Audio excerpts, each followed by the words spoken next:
ಸಿನಿಮಾಗೆ ಬರಲೇಬೇಕು ಅನ್ನೋ ತೀರ್ಮಾನ ಯಾಕೆ ಬಂತು ಅಂದ್ರೆ ಒಂದು ಕನಸಿತ್ತು. ಆ ಕನಸಿಂದ ಇಷ್ಟೆಲ್ಲ ಆಯ್ತು. ಇಲ್ಲಿ ನಾನು ನೋಡಿರುವ ಸಂತೋಷ ಇರ್ಬೋದು, ನಾನು ನೋಡಿರುವ ಹಣ ಇರ್ಬೋದು, ನಾನು ಮಾತಾಡಿರುವ ಜನ ಇರ್ಬೋದು, ನಾನು ಕೆಲಸ ಮಾಡಿರುವ ವ್ಯಕ್ತಿಗಳಿರ್ಬೋದು, ಅನೇಕರು ನನ್ನನ್ನು ಗೈಡ್ ಮಾಡಿದ್ದಾರೆ ಕೂಡ. ಇದು ಎಲ್ಲವೂ ಅದು ಯಶಸ್ಸಿರ್ಬೋದು, ಅವಮಾನ ಇರ್ಬೋದು, ರೋಲ್ ಇರ್ಬೋದು, ಟ್ರೋಲ್ ಇರ್ಬೋದು, ಎಲ್ಲವೂ ಆಗಿದ್ದು ಟೆಲಿವಿಷನ್ ನಿಂದ. ಆ ಟೆಲಿವಿಷನ್ 10 ವರ್ಷಗಳ ಜರ್ನಿ ಬಹಳ ತುಂಬಾ ಕಂಟೆಂಟೆಡ್ ಇದ್ದೆ ನಾನು. ಬಹಳ ಖುಷಿ ಜರ್ನಿ ಅದು. 10 ವರ್ಷ ಆದ ದಿನ ನಾನು ನನ್ನ ಬಾಸಿಗೆ ನಾನು ಆಕ್ಚುಲಿ ಒಂದು ಕಾಲ್ ಮಾಡಿದೆ, ಒಂದು ಇಮೇಲ್ ಬರೆದೆ. ಇಲ್ಲ, ನಾನು ಬಹುಶಃ ಇಲ್ಲೇ ರಿಟೈರ್ ಆಗ್ಬಿಡ್ತೀನಿ ಅಂತ ಅನಿಸ್ತು ನನಗೆ. ಕಲರ್ಸ್ ಕನ್ನಡದಲ್ಲಿ ನಾನು ರಿಟೈರ್ ಆಗ್ಬಿಡ್ತೀನಿ ಅನ್ನೋ ಅನುಮಾನ ಬಂದಾಗ ಒಂದು ಇಮೇಲ್ ಬರೆದೆ. ಅವರು ಅದನ್ನ ನೋಡಿದ್ರು. ಸ್ವಲ್ಪ ನೀನು ಕೆಲಸ ಮಾಡ್ತಾ ಇರೋ ಟಿವಿ ಮಾಡಿಕೊಂಡು ಸಿನಿಮಾ ಮಾಡು, ಈ ತರ ಎಲ್ಲ ಸಲಹೆಗಳು ಬಂದ್ವು. ಆದ್ರೆ ಕೊನೆಗೆ ನಾನು ಇಲ್ಲ ಸಿನಿಮಾ ಮಾಡಲೇಬೇಕು ಅಂದಾಗ ನನಗೆ ನನ್ನನ್ನ ಕರೆಸ್ಕೊಂಡು ಮಾತಾಡಿದ್ದು ಆಕ್ಚುಲಿ ಜ್ಯೋತಿ ದೇಶಪಾಂಡೆ. ಆಕ್ಚುಲಿ ಇವತ್ತು ಈ ಸಿನಿಮಾ ಏನಾದ್ರೂ ಆಗಿದ್ದಿದ್ರೆ ಅದಕ್ಕೆ ಕಾರಣ ಒಂದೇ ವ್ಯಕ್ತಿ, ಅದು ಜ್ಯೋತಿ ದೇಶಪಾಂಡೆ. ಯಾಕೆ ಇದನ್ನ ಹೇಳ್ತಿದ್ದೀನಿ ಅಂದ್ರೆ, ಜ್ಯೋತಿ ದೇಶಪಾಂಡೆ ಅವರು ಒಂದು ಜಿಯೋ ಸ್ಟುಡಿಯೋಸ್ ಇಂದ ಅನೇಕ ಸಿನಿಮಾಗಳನ್ನ ಪ್ರೊಡ್ಯೂಸ್ ಮಾಡಿದ್ದಾರೆ. ಇತ್ತೀಚೆಗೆ ಬಂದ 4 ಸಿನಿಮಾಗಳು ಅಂದ್ರೆ ಸೂಪರ್ ಹಿಟ್ 4 ಸಿನಿಮಾಗಳು ಜಿಯೋ ಸ್ಟುಡಿಯೋಸ್ ಇದೆ. ಆರ್ಟಿಕಲ್ 370 ಇರ್ಬೋದು, ಲಾಪತಾ ಲೇಡೀಸ್ ಇರ್ಬೋದು, ಶೇತಾನ್ ಇರ್ಬೋದು, ತೇರಿ ಬಾತೋಮೆ ಇರ್ಬೋದು. ಈ ತರ ಅವರು hit after hit Jio studios ಕೊಟ್ಟಿದೆ. ಜ್ಯೋತಿ ಇನ್ನೇನು ಕೇಳಲಿಲ್ಲ, ಸ್ಕ್ರಿಪ್ಟ್ ಓದಿದ್ರು ಮತ್ತು ಸ್ಕ್ರಿಪ್ಟ್ ಅನ್ನ ಒಂದು ಮಟ್ಟಕ್ಕೆ ಅರ್ಥ ಮಾಡಿಕೊಂಡು ಅವ್ರು ಹೇಳಿದ್ ಒಂದೇ, ಓಕೆ, ಸೊ ನಾನು ಕತೆ ಹೇಳುವವನನ್ನ ನಂಬುತ್ತೀನಿ, ನೀನ್ ಮಾಡು ಅಂತ.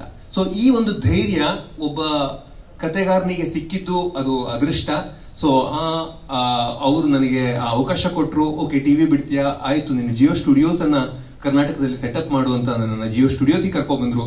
ಇಲ್ಲ, ನನಗೆ ಸ್ಟುಡಿಯೋ ಸೆಟಪ್ ಮಾಡೋದಕ್ಕಿಂತ ನಾನು ಸಿನಿಮಾ ಮಾಡಬೇಕು, ನನಗೆ ತೀವ್ರವಾಗಿ ಒದ್ದಾಟ ಇದೆ, ಸಿನಿಮಾದ ಮೂಲಕ ಕತೆ ಹೇಳಬೇಕು ಅಂತ. ಆ ಒದ್ದಾಟಕ್ಕೆ ನೀವು ಸಪೋರ್ಟ್ ಮಾಡೋದಾದ್ರೆ ಮಾತ್ರ ಮಾಡ್ತೀನಿ ಅಂದಾಗ, ಇಲ್ಲ ನೀನು ಮಾಡು, ನನಗೆ ನಂಬಿಕೆ ಇದೆ ಅಂತ ನನ್ನನ್ನು ಸಪೋರ್ಟ್ ಮಾಡಿ ಅವರು ಈ ಸಿನಿಮಾ ಆಗೋದಕ್ಕೆ ಕಾರಣ ಆಗಿದ್ದಾರೆ. ನಾನು ಇವತ್ತು ಆಕ್ಚುಲಿ ಸ್ವಲ್ಪ ಓವರ್ವೆಲ್ಮ್ಡ್ ಇದ್ದೀನಿ, ಸ್ವಲ್ಪ ಭಾವುಕ ಆಗಿದ್ದೀನಿ. ಅವರಿಗೆ ನಾನು ಥ್ಯಾಂಕ್ ಯು ಹೇಳಕ್ ಇಷ್ಟಪಡ್ತೀನಿ. Jyothi, wherever you are, really so I love you. So ಇದು ಮೈ ರೆಸ್ಪೆಕ್ಟ್ ಫ್ರಮ್ ಸೊ ಇಲ್ಲಿ ಬೆಂಗಳೂರಿಂದ ನನ್ನ ರೆಸ್ಪೆಕ್ಟ್ ನಿಮ್ಗೆ. ಯಾಕೆಂದ್ರೆ ಒಂದು ಕತೆ ಹೇಳುವ ಆಸೆ ಇರೋದು ದೊಡ್ಡ ವಿಷಯ ಅಲ್ಲ. ಆ ಪ್ಯಾಷನ್ ತುಂಬಾ ಜನರ ಹತ್ರ ಇದೆ. ಆದ್ರೆ ಆ ಪ್ಯಾಷನ್ ಅನ್ನ ಗುರುತಿಸಿ ಯಾರಾದ್ರೂ ಒಬ್ರು ಇಲ್ಲ ನೀನ್ ಮುನ್ನುಗ್ಗು, ಸೋಲ್ತೀಯೋ ಗೆಲ್ತೀಯೋ, ನಾನಿದ್ದೀನಿ ಅಂತ ಹೇಳುವೋಗ್ಬೇಕಾಗತ್ತೆ ಅಂತ ಹಂಗೆ ನಾನು ನಿಂತ್ಕೊಂಡಿದ್ದು ಜ್ಯೋತಿ. ಇದು ಓಕೆ, ಸಿನಿಮಾ ಮಾಡೋದಕ್ಕೆ ಒಂದು ಪ್ರೊಡಕ್ಷನ್ ಸಂಸ್ಥೆ ಸಿಕ್ತು, ಜಿಯೋ ಸ್ಟುಡಿಯೋಸ್ ತರದ ಸಂಸ್ಥೆ ಸಿಕ್ತು. ಇದು ತುಂಬಾ ಸಂತೋಷನೂ ಪಟ್ಟೆ ನಾನು. ಆದ್ರೆ ಗ್ರೌಂಡ್ ಟೀಮ್ ನನಗೆ ಕಟ್ಟೋದಕ್ಕೆ ಸಾಧ್ಯ ಇರಲಿಲ್ಲ. ನಾನು ಸಿನಿಮಾವನ್ನ ಮಾಡಬೇಕು ಅನ್ನೋದನ್ನ ಖುಷಿಪಟ್ಟು ನುಗ್ಗುಬಿಟ್ಟಿದ್ದೆ. ಆದ್ರೆ ಗ್ರೌಂಡ್ ಅಲ್ಲಿ ಮಾಡೋದಕ್ಕೆ ಬೇಕಾಗಿರುವ ಸಿದ್ಧತೆ ನನ್ನ ಹತ್ರ ಇರಲಿಲ್ಲ. ಯಾಕಂದ್ರೆ ಇದು ಹೊಸದು. ಇದನ್ನ ನಾನು ಕಲಿಯೋ ಹಂತದಲ್ಲಿದ್ದೆ. ಆ ಹಂತದಲ್ಲಿ ನಾನು ಹುಡುಕ್ತಾ ಇದ್ದೆ ಇದೊಂದು ಟೀಮ್ ಕಟ್ಟಬೇಕು ಅನ್ನೋ ಹಂತದಲ್ಲಿ. ಆ ಪಾಯಿಂಟ್ ಅಲ್ಲಿ ನನಗೆ ಭೇಟಿಯಾಗಿದ್ದು ಮಿಲನಾ ಪ್ರಕಾಶ್. ಅವರು ನನ್ನ ಈ ಕತೆ ಕೇಳಿದ್ರು ಅವರು, ಅಂಡ್ ಅವ್ರಿಗೆ ಕತೆ ಇಷ್ಟ ಆಗಿತ್ತು. ಮತ್ತು ನಾನು ಈ ಒದ್ದಾಟ ಎಲ್ಲ ನೋಡಿ, ಇಲ್ಲ ನಾನು ಬೇಕಾದ್ರೆ ಈ ಗ್ರೌಂಡ್ ನ ಒಂದು ಪ್ರೊಡಕ್ಷನ್ ನ ತಲೆನೋವನ್ನ ನಾನು ನಿನ್ನಿಂದ ಆಚೆ ತರ್ತೀನಿ, ನೀನು ಹೋಗಿ ಸುಮ್ಮನೆ ಸಿನಿಮಾ ಡೈರೆಕ್ಟ್ ಮಾಡಬೇಕು, ಯಾವ ತಲೆನೋವು ಇರಬಾರ್ದು, ಅದನ್ನ ನಾನು ಮಾಡ್ಕೊಡ್ತೀನಿ ಅಂತ ನಿಂತಿದ್ದು ಪ್ರಕಾಶ್. ಹಂಗೆ ವೈಷ್ಣವ್ ಸ್ಟುಡಿಯೋ ಕೋಟಿ ಸಿನಿಮಾಗೆ ಬಂತು. ಈ ಎಲ್ಲ ವಿಷಯಗಳು ಆಗ್ತಾ ಇರುವಾಗ ನನಗೆ ಇನ್ನೂ ಸಖತ್ ಡೌಟ್ ಇದೆ. ಮೇ ಬಿ ಧನಂಜಯ ಅವರು ಅದೇನೋ ಅವ್ರ ಹತ್ರ ಏನೋ ಒಂದು ಮಾಟ ಮಂತ್ರನೋ ಏನೋ ಒಂದು ಸ್ಟ್ರಾಟಜಿ ಇದೆ ನನ್ನ ಅನಿಸಿಕೆ. ನನ್ನ ತಲೆಯಲ್ಲಿ ಅವರೊಂದು ಅವರು ನನ್ನ ಥಾಟ್ಸ್ ಅನ್ನ ಅವರು ಸ್ವಲ್ಪ ಟ್ವೀಕ್ ಮಾಡಿದ್ದಾರೆ ಅಂತ ನನಗೆ ಇನ್ನೂ ಅನುಮಾನ ಇದೆ. ಯಾಕಂದ್ರೆ ಅದೇ ಸಂದರ್ಭದಲ್ಲಿ ಅವ್ರದ್ದು ಬಡವ ರಾಸ್ಕಲ್ ಸಿನಿಮಾ ರಿಲೀಸ್ ಆಗ್ಬೇಕಾಗಿತ್ತು. ಅವ್ರು ಒಂದಿನ ಆಫೀಸಿಗೆ ಬಂದ್ರು. ಇನ್ಸ್ಟೆಂಟ್ಲಿ ಒಂದು ಕನೆಕ್ಷನ್ ಆಗೋಯ್ತು ಧನಂಜಯ ಅವ್ರ ಜೊತೆ. ಅಂಡ್ ನಾನು ಆಕ್ಚುಲಿ ಈ ಕಥೆಯನ್ನ ಬರೆಯುವಾಗ, ಕೋಟಿಯ ಪಾತ್ರವನ್ನ ಬರೆಯುವಾಗ ಯಾವುದೇ ಹಂತದಲ್ಲೂ ಇದನ್ನ ಧನಂಜಯ ಅಂತ ಅಂದ್ಕೊಂಡು ಬರೆಯಕ್ ಶುರು ಮಾಡಿದ್ದಲ್ಲ. ಆದ್ರೆ ಆ ಹಂತದಲ್ಲಿ ಗೆಳೆತನ ಆಯ್ತು. ಸಡನ್ಲಿ ಬರಿತಾ ಸೀನ್ಗಳಲ್ಲಿ ಧನಂಜಯ ಕಾಣ್ತಕ್ ಶುರುವಾಗ್ಬಿಟ್ರು. ಅಂಡ್ ಅವ್ರಿಗೆ ನಾನು ಹೇಳಿದೆ, ನಾನೊಂದು ಬರೆದಿದ್ದೀನಿ ಹಿಂಗೆ, ನೀವು ಬಂದು ಕೇಳಿ ಅಂತ. ಒಂದು ವಾರದಲ್ಲಿ ಅವರು ಸಮಯ ಕೊಟ್ಟರು. ಅವ್ರ ಜೊತೆ ವಾಸುಕಿನೂ ಬಂದ್ರು. ನಾವು ಎಲ್ಲ ಒಂದು ಕುತ್ಕೊಂಡು ಒಂದು ನೆರೇಷನ್ ಆಯ್ತು ಮತ್ತು ಅವ್ರಿಗೆ ಎಕ್ಸೈಟ್ ಆಯ್ತು.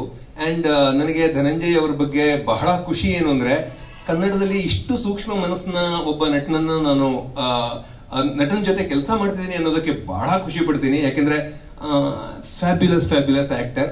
ಅಂಡ್ ನನಗೆ ತುಂಬಾ ಇದಿದ್ದೇನೆಂದ್ರೆ ಅವರು ತುಂಬಾ ಸಿದ್ಧತೆ ಮಾಡ್ಕೊಂಡು ಅವ್ರು ಸರ್ ನೀವು ಯಾವಾಗ ಎಲ್ಲಿ ಸಿದ್ಧತೆ ಮಾಡ್ಕೋತೀರಾ ಧನಂಜಯ್ ಅಂತ ನನ್ನೊಂದು ಪ್ರಶ್ನೆ ಇದೆ. ಯಾಕೆಂದ್ರೆ ಅವರು ಸೆಟ್ಟಿಗೆ ಬರುವಾಗ ಅವ್ರ ಸ್ಕ್ರಿಪ್ಟ್ ಓದಿದಾರ, ನಾನು ಹೇಳಿದ್ ಕೇಳಿಸ್ಕೊಂಡಿದಾರ, ನಾನು ಕ್ಯಾರವಾನ್ಗೆ ಹೋಗಿ ಹೇಳಿದ್ದನ್ನ ಅವ್ರು ಫೋನ್ ನಲ್ಲಿ ಇರ್ತಾರೆ, ಯಾರೋ ಪೊಲಿಟಿಷಿಯನ್ ಕಾಲ್ ಮಾಡ್ತಾರೆ, ಯಾರೋ ಊರಿಂದ ಕಾಲ್ ಮಾಡ್ತಾರೆ, ಸೊ ಅದ್ರಲ್ಲಿ ಇರ್ತಾರೆ ಅವರು. ಸಂಜೆ 7 ಗಂಟೆ ಬರ್ತೀನಿ ಅಂತಾರೆ. ಸೊ ನಿಂದ 7 ಗಂಟೆಗೆ ಬೇರೆ ಶಾರ್ಟ್ಸ್ ಇದ್ರೆ ನಾನು ಇಲ್ಲಿಗೆ ಹೋಗಿ ಬಂದ್ಬಿಡ್ತೀನಿ ಅಂತಾರೆ. ನಾನು ಇದು ಯಾವ ತರ, ನಾನು ಧನಂಜಯ್ ಅವರು ಬಹಳ ಇಂಟೆನ್ಸ್ ಆಗಿರುವ, ಬಹಳ ಯೋಚನೆ ಮಾಡಿ ಆಕ್ಟ್ ಮಾಡುವ ವ್ಯಕ್ತಿ ಅಂತ ಅನ್ಕೊಂಡ್ರೆ ಧನಂಜಯ್ ಹಿಂಗಿದಾರಲ್ಲ ಅಂತ ನನಗೆ ಒಂದೇ ದಿನ ಸ್ವಲ್ಪ ಗಾಬರಿನೇ ಬಿದ್ದಿದ್ದೆ ನಾನು. ಆದ್ರೆ ನನಗೆ ಒಂದು ವಿಷಯ ಅರ್ಥ ಆಯ್ತು, ಅವರ ಪ್ರಿಪರೇಷನ್ ರೀತಿಯೇ ಇದು ಅಂತ. ಯಾಕೆಂದ್ರೆ ಅವರು ಸ್ಕ್ರಿಪ್ಟ್ ಅನ್ನ ನಾವು ಸಿನಿಮಾಗೆ ಹೋಗೋ ಮೊದಲು ಒಂದು 20 ಸರಿ ಅವರು ದೊಡ್ಡದಾಗಿ ಅವರ ಪಾತ್ರದ ಎಲ್ಲ ಡೈಲಾಗ್ ಗಳನ್ನ ಒಪ್ಪಿಸಿದ್ದಾರೆ. ಅಂದ್ರೆ ಬೇರೆ ಬೇರೆ ತರ ಅಷ್ಟು ಡೆಡಿಕೇಶನ್ ಇಂದ ಅವರು ಫಸ್ಟ್ ಕೆಲಸ ಮಾಡಿದ್ರು. ಅದನ್ನ ಅವರಿಗೆ ಸೆಟ್ಟಿಗೆ ಹೋದಾಗ ಅವರಿಗೆ ಏನು ಕೆಲಸ ಇರಲಿಲ್ಲ ಆಕ್ಚುಲಿ.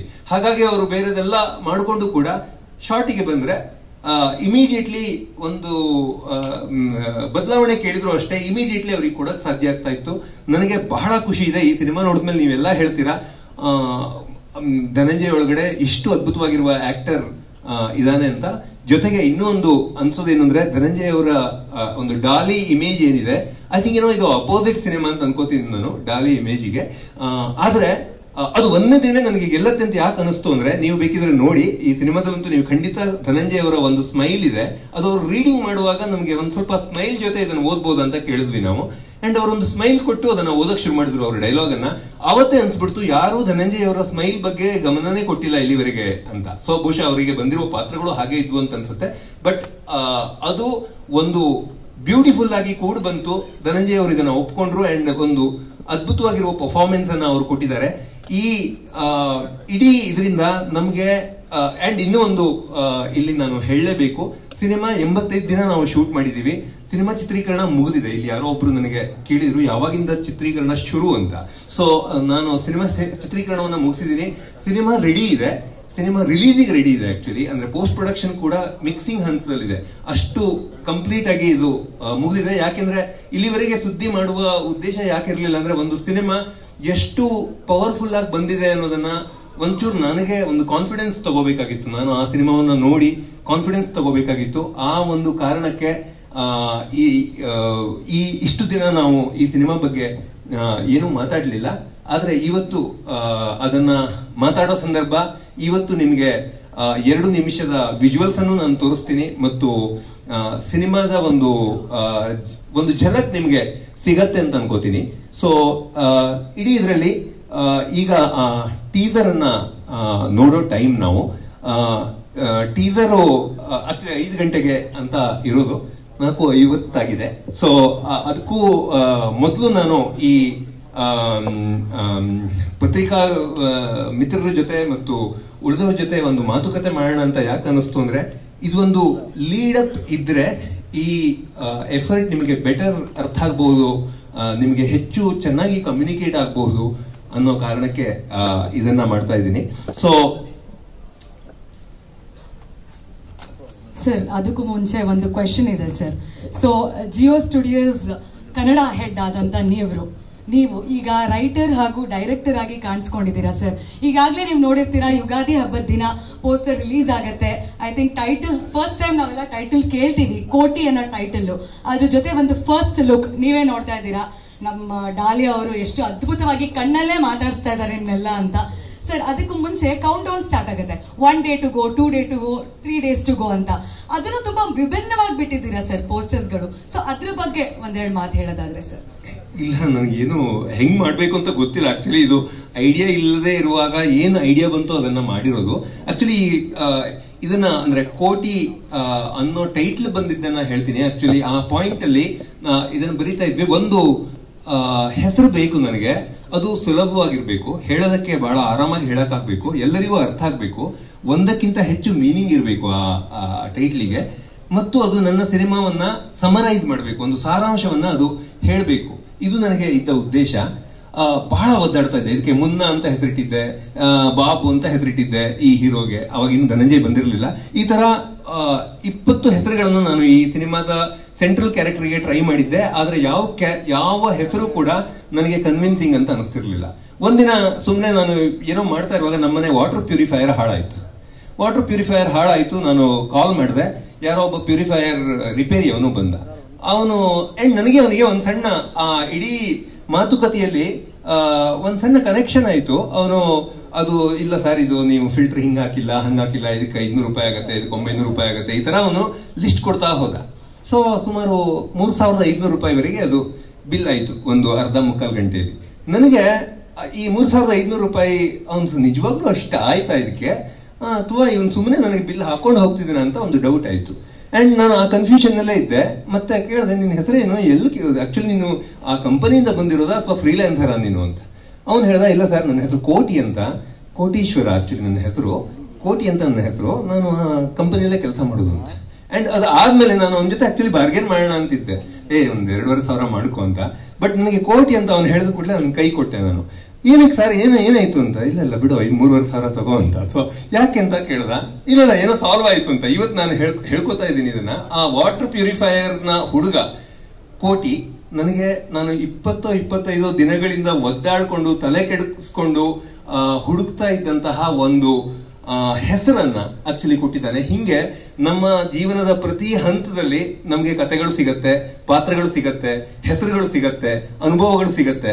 ಅದನ್ನೆಲ್ಲ ಜೋಡಿಸ್ಕೊಂಡು ತಗೊಬಂದು ನಾವು ಸಿನಿಮಾ ಮಾಡಿರ್ತೀವಿ. ಇದು ಕತೆ ಹೇಳಿರ್ತೀವಿ. ಸಿನಿಮಾ ಆಗಿದೆಯೋ ಇಲ್ವೋ ನೀವು ಹೇಳ್ಬೇಕು, ಕತೆ ಹೇಳಿರ್ತೀವಿ. ಹಾಗಾಗಿ ಆ ಕತೆ ಹೇಳುವ ವಿಷಯಕ್ಕೆ ಈ ಸಣ್ಣ ಸಣ್ಣ ವಿಷಯಗಳು ಕಾರಣ ಆಗಿರೋದ್ರಿಂದ ನಾನು ಅದ್ರ ಬಗ್ಗೆ, ನನಗೆ ನೀವು ಯಾವುದ್ರ ಬಗ್ಗೆ ಕೇಳಿದ್ರು ಕತೆ ಇದೆ ನನ್ನ ಹತ್ರ. ಸೊ ಅಂಡ್ ಸುಳ್ಳು ಅಲ್ಲ, ಅದು ನಿಜ, ನನ್ನ ಜೀವನದಲ್ಲಿ ನಡೆದಿರೋದು. ಅದನ್ನ ಬರ್ಕೊಂಡು ಹೋಗೋಣ ಅಂತ ಅನಿಸ್ತು. ಅದು ನಿಮಗೆ ಲೈಕ್ ಆಗಿದೆ ಅಂತ ತಿಳಿದು ಖುಷಿ ಆಯ್ತು.